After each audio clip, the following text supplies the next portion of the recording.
Mesdames et messieurs, bonsoir et merci de votre fidélité à votre télévision régionale Prestige TV, le journal. Au sommaire de cette édition, le prix de la baguette du pain passe désormais de 150 à 175 francs. Décision prise par le ministre du Commerce. Reportage dans cette édition. Le ministre des Infrastructures, des Transports terrestres et du désenclavement était à Thiès ce mardi. Objectif, procéder au renouvellement du parc de taxis. Le suivi de l'actualité internationale complétera cette édition. Merci de votre fidélité. Le développement, c'est après ceci.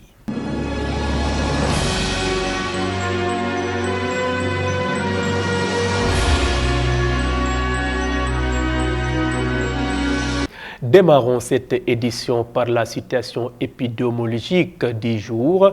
Le ministère de la Santé et de l'Action sociale a rapporté dans son bulletin quotidien consacré à l'évolution de la pandémie au Sénégal que sur 963 tests réalisés, 2 sont revenus positifs.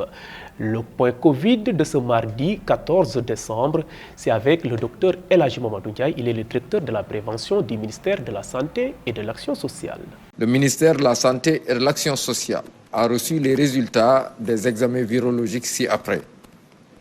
Sur 963 tests réalisés, 2 sont revenus positifs, soit un taux de positivité de 0,20%. Il s'agit de 2 cas issus tous de la transmission communautaire notifiés dans le département de Dakar. Dans le bilan du jour toujours, il est à relever que 9 patients suivis dans les domiciles ou hospitalisés ont été contrôlés négatifs et déclarés guéris. 2 cas graves sont pris en charge dans nos services de réanimation. Aucun décès n'a été enregistré le lundi 13 décembre 2021. L'état de santé des autres patients suivis ou hospitalisés est jugé stable. À ce jour, 74 094 cas ont été déclarés positifs, dont 72 169 guéris, 1886 décédés et donc 38 patients encore sous traitement. Le ministère de la Santé et de l'Action sociale souhaite un prompt rétablissement aux patients encore retenus dans nos services et à ceux qui sont également suivis dans les domiciles. Le ministère de la Santé et de l'Action sociale informe par ailleurs que depuis le début de la campagne de vaccination contre la COVID-19, 1 340 793 personnes ont été vaccinées sur l'étendue du territoire national. Le ministère de la Santé et de l'Action sociale exhorte les populations au respect strict des mesures de prévention individuelle et collective. Mesdames et messieurs, je vous le disais en titre, le prix de la baguette de pain passe désormais de 150 à 175 francs.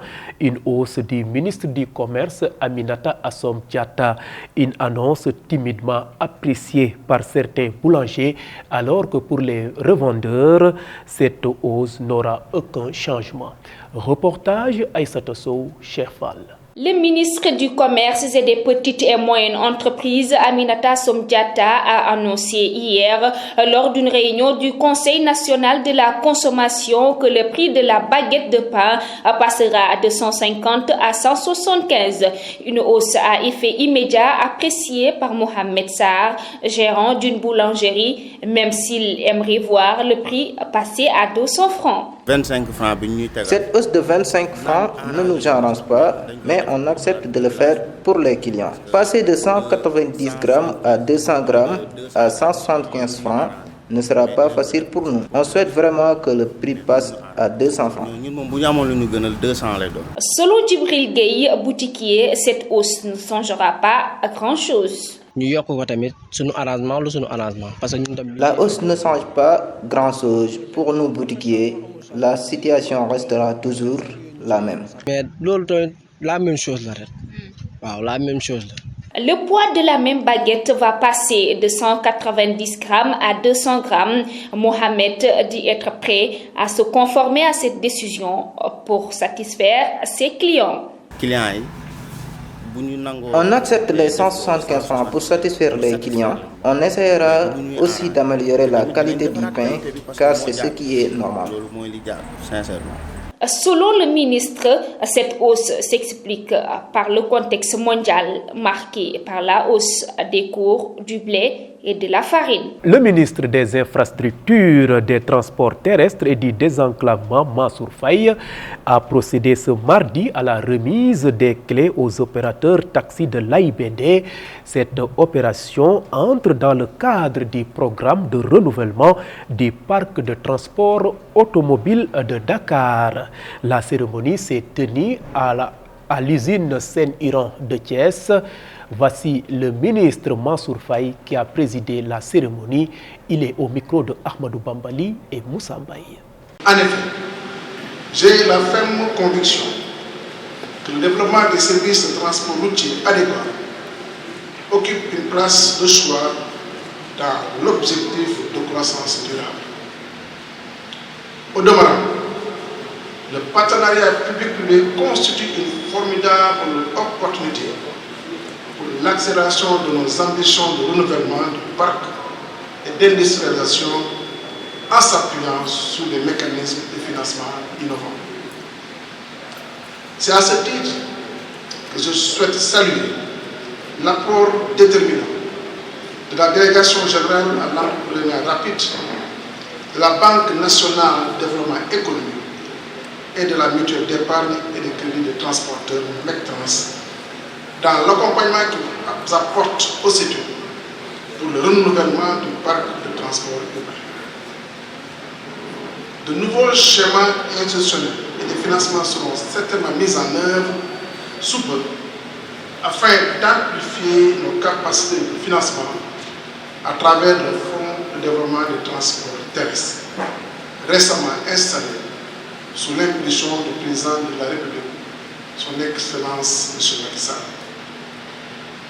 Mesdames et messieurs, je procéderai tout à l'heure à la remise des clés d'un lot de 48 taxis neufs aux opérateurs de taxis de l'aéroport international Blaise Diagne.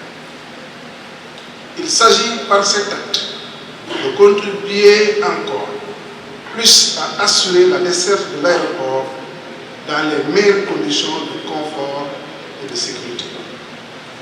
En effet, il a été mis en place un système d'exploitation de taxis par des opérateurs formés et dotés de moyens de transport neufs.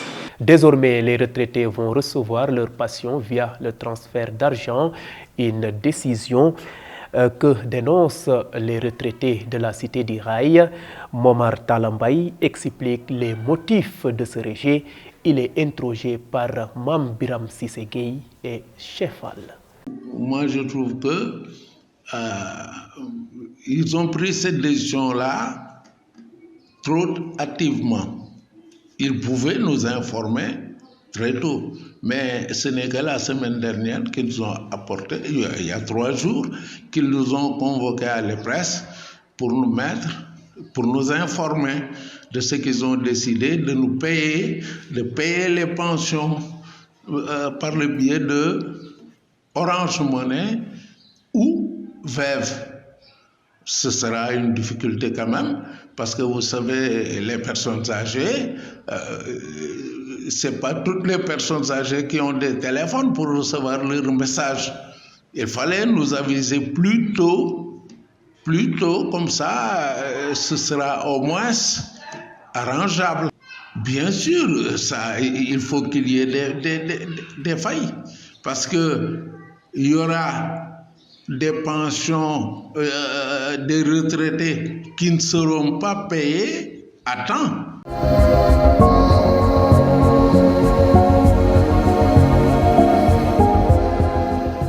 À présent, l'actualité nationale dans cette édition, un violent accrochage entre policiers et malfrats a occasionné beaucoup de blessés. C'était à Sikap Mbao, nous dit Fatou Karagui.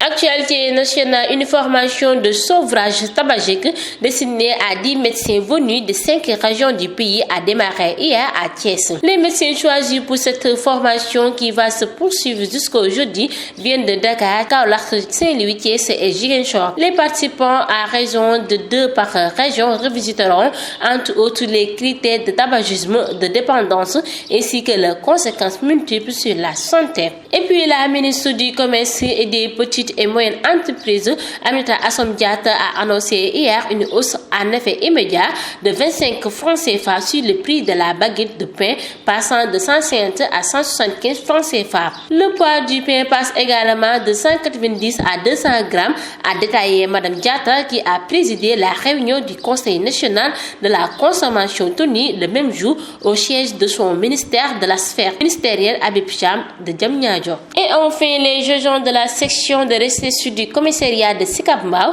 qui a arrêté 2 individus en possession de chambres indiennes, ont été violemment attaqués par des malfrats. 2 parmi eux ont eu de graves blessures. Les malfaiteurs ont ensanglanté à coups de projectiles les agents de police qui étaient en service commandé dans le quartier Amdalaï, situé à proximité du rond-point dénommé Falwarga. C'était tout pour l'actualité nationale.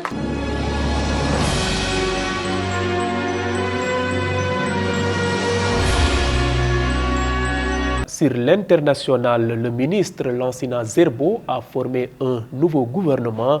Nous sommes au pays des hommes intègres, nous dit Ramatoulaye Sissé. Nous démarrons l'actualité internationale en Tunisie, alors que le pays s'apprête à célébrer les 11 ans de sa révolution cette semaine. Le président Kais Saïd, qui s'est arrogé les pleins pouvoirs en juillet dernier, s'est adressé à la nation dans la soirée du lundi 13 décembre. Il a décliné une série de mesures qui assoient encore davantage son pouvoir. Plusieurs échéances politiques vont rythmer l'année 2022 en Tunisie, à commencer par une consultation populaire et électronique de janvier à mars, un référendum portant sur un projet de constitution remanié se tiendra ensuite le 25 juillet, puis des élections législatives se dérouleront à compter du 17 décembre 2022. On continue les actualités internationales au Burkina Faso. Le premier ministre burkinabé, Lassina Zerbo, a formé sa nouvelle équipe gouvernementale dans la soirée du lundi 13 décembre. Elle est composée de 25 membres, dont 23 ministres et 2 ministres délégués. Cette équipe resserrée enregistre le départ de 19 ministres et la création de nouveaux ministères. Et on termine les actualités internationales par la France.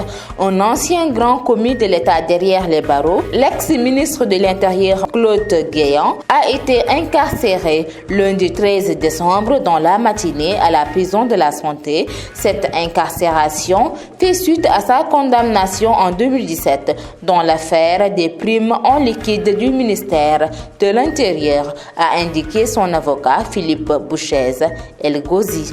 Mesdames et messieurs, c'était tout pour l'actualité internationale.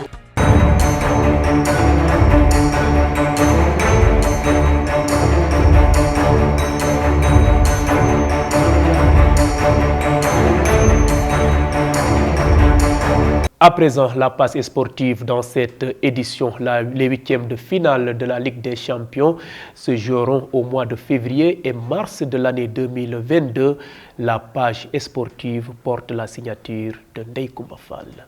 L'actualité sportive est dominée par le nouveau tirage connu. Cette fois, c'est le bon. Après une première tentative marquée par la polémique, l'UEFA a procédé à un deuxième tirage au sort des 8e de finale de la Ligue des Champions.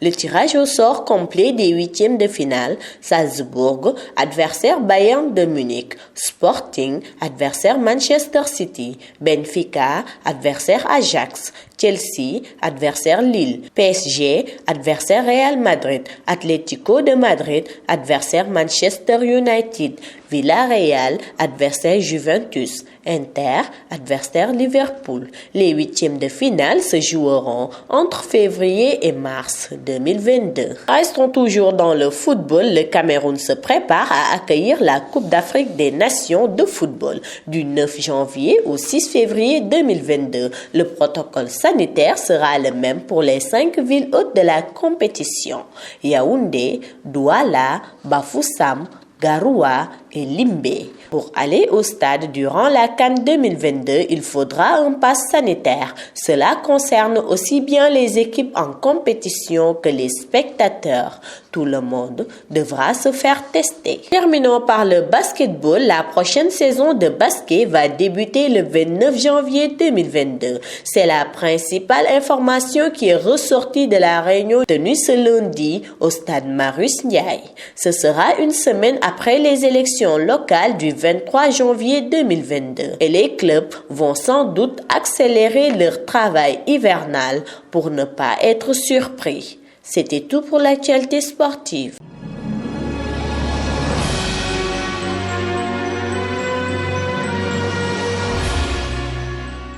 À présent, la revue de presse, elle porte la signature de Rokhaya Dabambeng.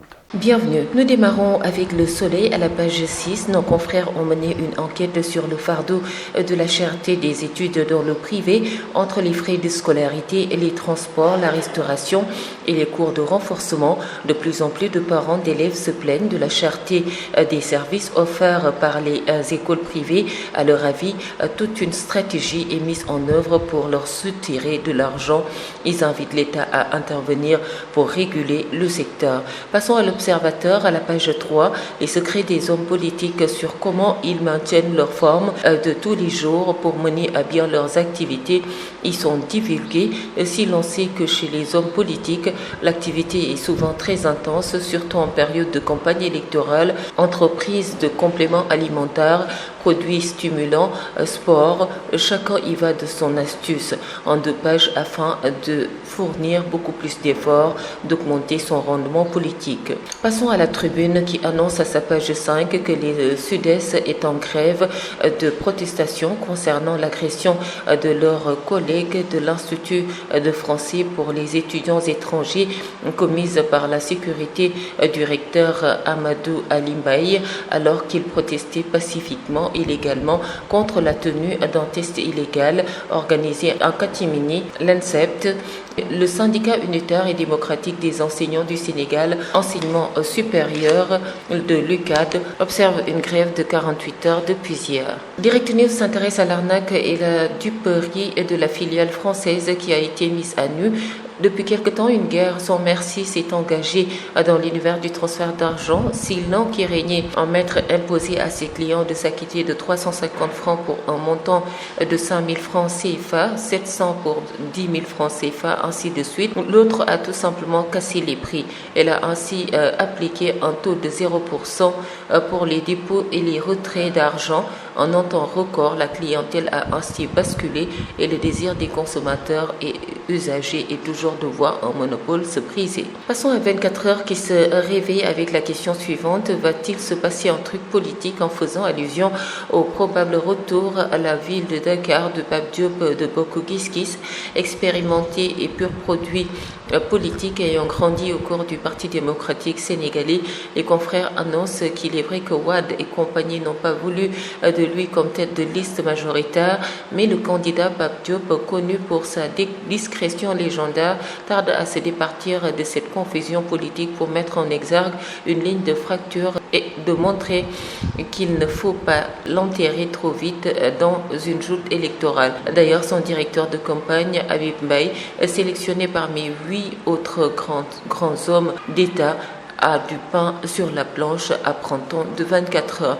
Passons à Record qui annonce que la Fédération sénégalaise de football passe à la révision imminente de ses textes et qu'on va vers un clash entre la ISFP et la IFA. Terminons avec Stade C1, les plus belles affiches des 8e de finale: Paris Saint-Germain, Real, Atlético, Manchester United, Inter, Liverpool. Les Parisiens revanchards face aux merengues, un choc entre Mbappé et Benzema. Cristiano, joueur clé des Reds, défile contre les Colchoneros. Ça sent bon pour les grandes soirées entre Nerazzurri et Reds. C'est Andy Sénégalais, 8e de finale, Ghana contre Real. Sadio Inter, Mendy retrouve Lille. Bonne lecture. Merci donc à vous, Rokhaya Dabameng, pour la revue de presse. C'était donc votre rendez-vous d'actualité, le journal de ce mardi 14 décembre 2021. Vous étiez très nombreux à nous suivre à l'étranger via le réseau IBTV. D'autres optent pour nos différentes plateformes, à savoir le site d'information www.prestigethies.com, la page YouTube et la page YouTube et la page Facebook Live. Votre fidélité fait notre fierté. Merci et bonsoir.